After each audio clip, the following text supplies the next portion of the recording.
Daniel Toroitich Arap Moi, naapa kwamba nitakuwa mwaminifu kwa Jamhuri ya Kenya na kuitumikia kwa moyo wangu wote, na kwamba nitaihifadhi.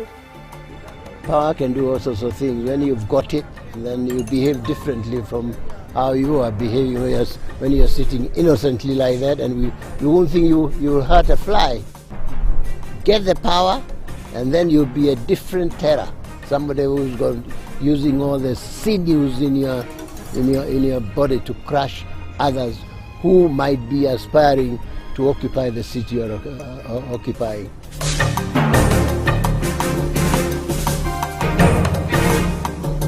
His journey to the top could well be described as one of the most unlikely. In the pre-independence leadership circles, he was just a little more than a mere background feature in a scene dominated by far more superior political operatives. I must admit, I didn't want Moi at all to succeed Kenyatta, because I've known Moi. He was a member of Rift Valley Legislative Council, so I knew him as a soft-spoken person. He was not aggressive, and naturally, by nature, I want somebody aggressive. I wanted to see aggressiveness, which I didn't see in Moi. Like many others, veteran politician John Keane had underestimated Daniel Toroitich Arap Moi. Legend had it that a Kenyatta administration provincial commissioner had taken the belittling a step higher, landing a slap on the cheek of the then soft-spoken Vice President of the Republic.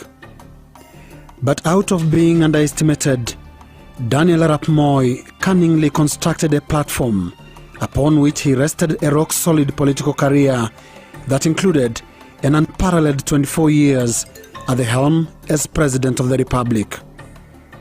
Poor fellow, he was very innocent. He thought he was Vice President and very, very safe.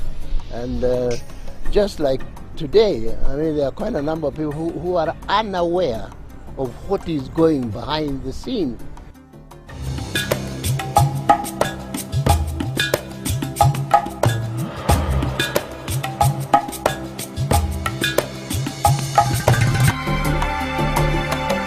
Daniel Arap Moi's presidency began in 1978 on a seemingly innocent, even feeble note. The most harmless man in Kenyatta's ego-dominated cabinet stepped onto the shoes of a titan and a volcanic landscape that included underhand political games that had viciously been at play with the aging of Kenyatta. And apparently conscious not to ruffle feathers so early in the day, Moi played it safe, declaring that his presidency will only follow Nyayo, Swahili for footsteps, of his predecessor, Jomo Kenyatta. Moi, in the beginning, was a very down-to-earth man as a person. Visit him, you'll see. He's down to earth. He would even get a seat for you to sit and even bring you water. The first statement that Moi gave was, nitafuata nyayo zake. That is, I'm not changing from what Kenyatta was. It started off very, very well, but then I think he felt insecure. He felt that perhaps all these people, I mean, we all followed Nyayo, and the Nyayo that we thought we were following was Kenyatta Nyayo. But then he changed, and we were following his Nyayo now. Yet Charles Njonjo, presumed a one-time close confidant, is listed among names and events behind the subsequent transformation of Daniel Arap Moi. Did he plot against Moi? Did he, Charles Njonjo, want to be president? Never, and if I did, my friend, I would have been, because when Mr. Murumbi resigned from being the vice president, we were without a vice president for some while, and Kenyatta was agonizing as to who we should appoint. And then one day we were just talking, and I told him, why don't you appoint Moi? You know, that was as if I had said something wonderful, something that, you know, inspired from above. And the following morning, he appointed Moi as his vice president. I think Georgia was ambitious. He saw himself possibly later on as a possible president.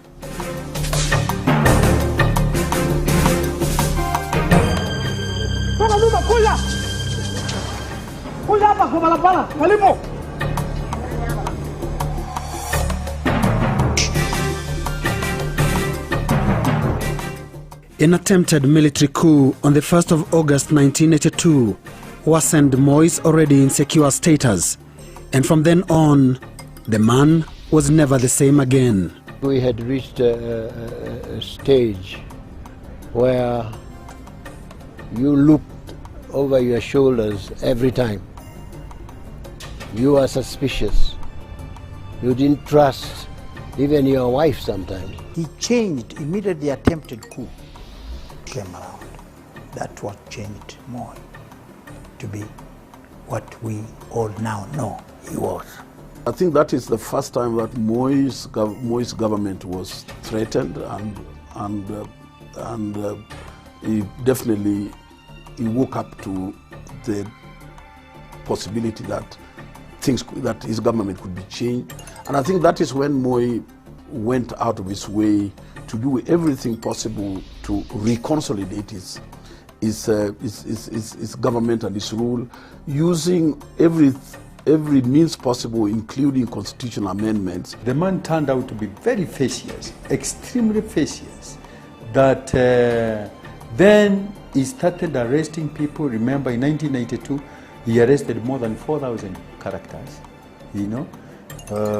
Those 4,000, majority of them belonged to the armed forces, that is the Kenya Air Force, and a few from the streets of Nairobi, those that appeared to support, and at the same time he dismissed from his cabinet many people that appeared to have supported, you know, the attempted coup.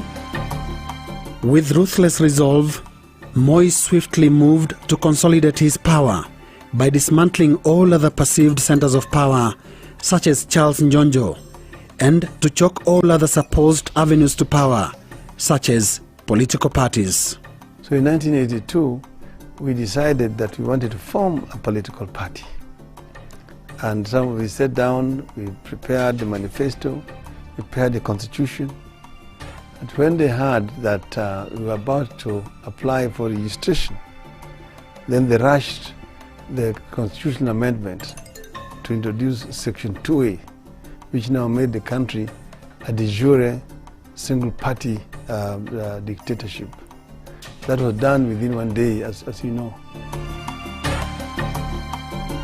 To contain the political opposition, the Moi administration moved to insert into the constitution what was to become the contentious Section 2A, formally making Kenya a single-party state in 1982.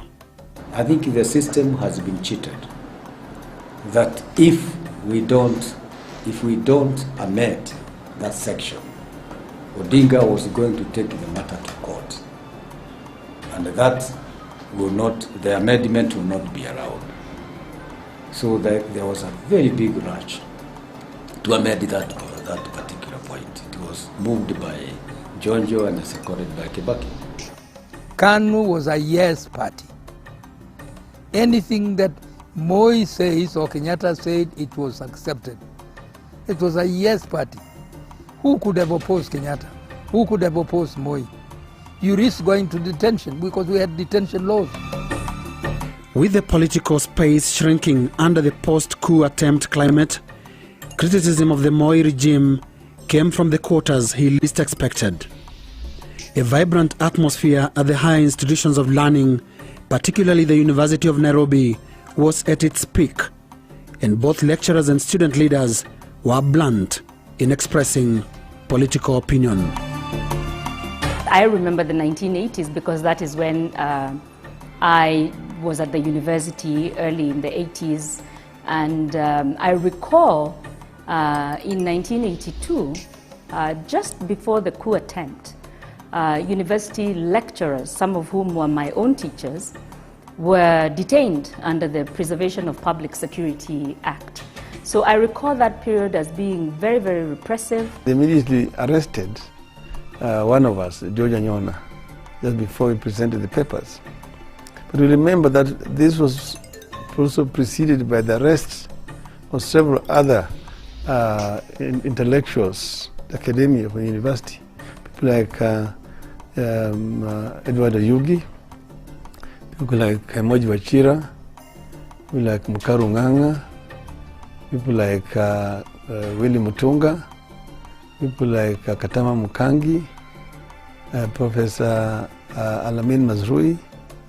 All these were arrested and detained without trial, and just following the introduction of Section 2A.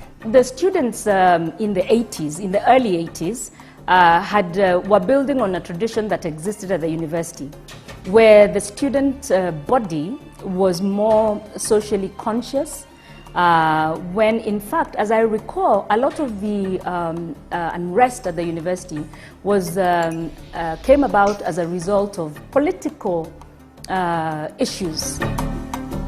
But the firebrand intellectuals at the university and other critics shortly discovered that the increasingly powerful and ruthless KANU government was all too eager to answer fire with real fire. Some of them had to flee the country. Opposition was retreating and using academic freedom as a means to voice some of the concerns that politicians were no longer able to engage in. So combined with student radicalism, the university became quite a threat to Moi's rule. And I think Moi was very quick to notice that the staff union was beginning to attract some very radical elements in the university and connecting with some strong political opposition in the country. I am jumping to 1986, which of course was a very repressive year when we had all the Mwakenya prosecutions and people were being taken to court on these trumped up charges at night. A lot of the appearances in court before the chief magistrate took place in the evenings when the suspects had no lawyers. We had so many political prisoners in this country, and we had so many exiles, refugees from running away from Kenya. And these were mainly intellectuals who, like I said, university lecturer students. And then people like George Anyona, politicians who are being jailed, people like Koiwa Amwere, politicians who are being jailed. And something had to give. There was something wrong. And as a young person then, I was very young, I didn't know what was wrong. I just knew something was wrong. And at that time, it's when they constructed the Nyayo House torture chambers, which were used now to arrest, torture people into submission, and then these people would be taken to the courts in the evening at 7 p.m. And the judges were there. The judiciary had already been subdued. So you already had a judiciary that was very complacent. Accused persons are being brought at 7 o'clock, and the judge does not even question why. I got a word from Kariuki Chotora saying that they were now determined to kill me. So they would crush me like a louse, because they could not intimidate me with the detention, and they could not place me in, they could not shut me up with the salary of parliament. So now they had, the only final solution they had for me was to kill me. And I thought, I took the threat seriously. We discussed it at home, and we decided I must go into exile. Those days you could not dare, when you became very powerful, say Moi, Moi. No, you had to look behind, sideways, and then whisper Moi. With politicians and intellectuals either in detention or on the run, Moi molded KANU into a frighteningly powerful monolith, towering over the landscape, its reach straddling the air-conditioned offices in the cities to the grass-thatched huts in the remote villages. But KANU's apparent comfort was to be interrupted by a new and different type of critic: religious leaders. From the clear skies, almost literally, a skinny, bespectacled Presbyterian preacher emerged like a ready thorn and plunged straight into the flesh of the Moi administration. On the 5th of October 1986, the Reverend Timothy Njoya, a minister at St. Andrew's PCA Church in Nairobi, fired the first salvo. He called for constitutional reforms. On October 5, 1985, I climbed onto the St. Andrew's pulpit and said that we must reconstitute Kenya. Kenya was designed in Bahrain. It was not designed by Kenyans. Therefore, come, let us reason together. Thus says the Lord, Isaiah chapter 1, verse 18. And I called the Kenyans to come together. And I called Moi to call Ambaraza. Call Ambaraza at Kamukoji. And call all the people who have been killed by the state. You know, it was a metaphoric. I knew he could not call them. Call all the detainees, all the dissidents, or the fugitives, and let us reason together as to why we cannot reconstitute Kenya into something that is for Kenyans. Njoya's call for reforms marked the beginning of what was to prove an effective involvement by religious leaders, both Christian and Muslim, in the push for constitutional and political reforms. All the elites in Kenya were eggs laid by KANU. There was a society impregnated by Kenyatta and Moi, and they would reproduce small Mois and small Kenyattas. It will reproduce the same replicas of the same system of dominance as was inherited from colonial time. And therefore, we had to agitate for a new Kenya. Gradually, religious leaders began splitting their preaching time to accommodate political messages. I had courage to say, enough is enough. And I had the mark you this time, all this time there was freedom of broadcast because very few had access to KBC. So I went and the pulpit of St. Andrews, even when it was Kenya Broadcasting Service during Crown time, had live broadcast wired to our pulpit. So I went on to the broadcast. I said that I told Kenyans we must have a new Kenya. Njoya wears a dog collar, as we used to call it, a full collar. He is a soldier of Christ. Bishop Okulu used the pulpit to send messages. And later on, we had Bishop Gitari, who took on this mantle of speaking for the people and speaking for reform. These clergymen dared to go where others had failed to tread. With time, more and more clergymen began engaging in the rare straight talk from the pulpit. Sunday prayer services started becoming KANU's political nightmare, as religious leaders increasingly made what sounded at the time as unthinkable pronouncements. And their spread presented an even nasty scenario for Moi and KANU. Like thumbnails on the floor, the emerging critics were spread around the country. Henry Okulu and Zakia Zokoth in Kisumu, Manasseh Kuria and Cardinal Otunga in Nairobi, David Gitari and John Njuya in Mount Kenya, Ndingi Mwana Anzeki in Nakuru, Alexander Muge in Eldoret, and in Nairobi, the streets-bound Reverend Timothy Njoya. Unlike other critics who ended in exile or jail, the clergymen arguably faced fewer risks. The risk was not as obvious, but it was certainly there. And certainly being beaten in front of Parliament almost to death, there could be no greater risk to life and limb than what happened. So yes, they had some protection because, of course, it looks bad when you detain a church person.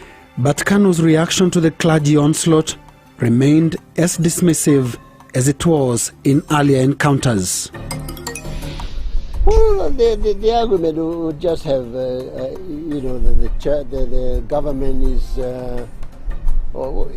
some of it will be on detention. How can you detain somebody without trial?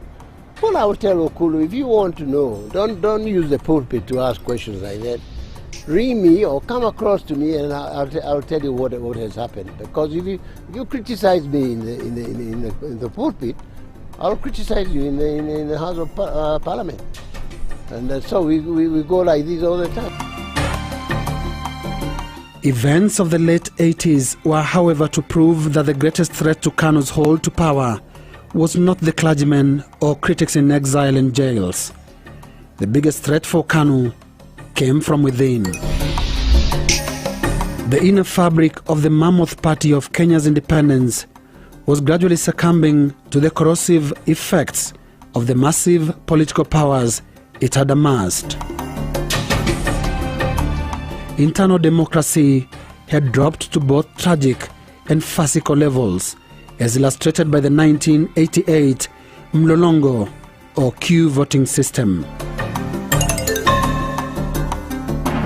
Under this system, Daniel Arap Moi literally handpicked all the 188 members of parliament through a ballot-free election where the length of a queue of voters counted for little. It was just a way of picking the people he wanted to become members of parliament, so that he was creating parliament for himself, not for the country. Even Kibaki was just about to be thrown out in that Mlolongo. Makiwi was a vice president. Those elections were definitely abused. They were abused because even then there was no independent electoral commission. The elections were conducted, supervised by provincial administration. DCs were the returning officers. The shortest lines were declared winners. And also, anybody who got more than 70% of the votes cast was automatically declared the MP. That's when the anger and the real struggle for multi-party started.